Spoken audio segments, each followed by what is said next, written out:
Hello, नमस्ते, नमस्कार, प्रणाम। हम आप सबके भाई दीपक दीपांशु।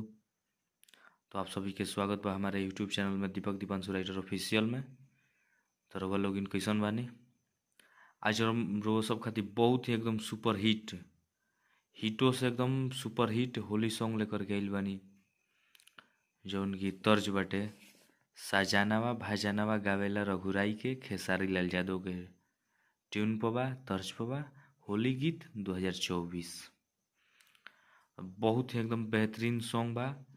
और वो सबके आशा ना हमने पूर्ण विश्वास बा कि 100% एकदम पसंद आई गाना। आ गाना एकदम धाकड़ बाटे, एकदम हिट मैटर बा। तो जे भी भाई अभी तक ले हमारे चैनल के सब्सक्राइब नहीं के लिए प्लीज़ वो सब सब्सक्राइब कर लीजिए। अच्छा लगे तो लाइक शेयर कमेंट जरूर करीजिए। एक बाद में जे भी भाई के हमसे पर्सनली सॉन्ग लेवे के होके हमारे कॉल और व्हाट्सएप के जरिए कम से कम चार्ज में सॉन्ग ले सकतनी जा। आई हमार लिखल गाना और वो सब खुद सुन सकी न देख सकी न जा कि हाँ का लिखले बानी, कैसन मैटर लिखले बानी। और वो सबके सुनला के बाद में खुद समझ में आ जाई। तो चलिए वो सब ज़्यादा से ज़्यादा इस चैनल के दीपक दीपांशु राइटर ऑफिशियल के और अपने भाई दीपक दीपांशु के सपोर्ट करी जा। तो चलिए देर न करते हुए हम रो सबके मुखड़ा गा के सुनावत तनी। जहाँ दो बाटे वो जा खुद रो सब समझदार बन जा, समझ जीव जा कि 2 बार बाटे। तो चली रो सबके हम मुखड़ा गावत तनी।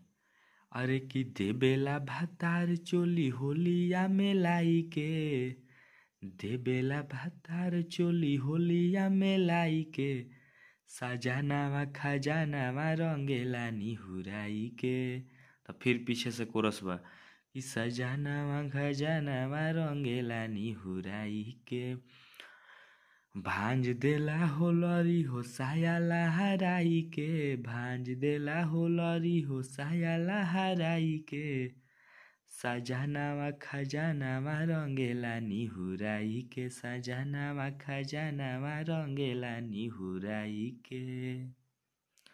तो सबके हमारे लिखल मुखड़ा कैसन लागल?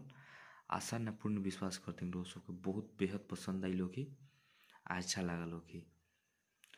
तो चली जे भी भाई के हमारे लिखल सॉन्ग पसंद आवेला अच्छा लगेला प्लीज रोवा सब सपोर्ट करीजिए। चली फर्स्ट अंतरा देखी फर्स्ट अंतरा बा। और वो सबके फिर से बोल देते नहीं कि जे भी भाई इस चैनल के अभी तक ले सब्सक्राइब नहीं के लिए प्लीज़ वो सब सब्सक्राइब कर लीजिए। कहें कि जो भी वीडियो हम लेकर के आई नोटिफिकेशन वो सबके पास पहुँचे, वो सब देख सकी जाए सुन सकी जाए। अच्छा लगे तो वो सॉन्ग के मने पसंद आए तो गा सकी जाए। जेकरा भी भाई में आवाज़ में दम हुई एकदम गाना 100% गाना एक हिट एकदम हुई। तो वो सब अच्छा से म्यूजिक करके एकरा के एकदम भाव में अच्छा से गाइब जाए तो गाना एकदम बेहद आवाज़ में आई खिली एकदम। तो चली हम सब फर्स्ट अंतरा सुनाओ तनी। जब से चढ़ल बाटे फगुआ नाया ढूढ़ल बाटे इलिम, डाले ऐसन पियावा कलर बढ़े देहिया में फीलिंग।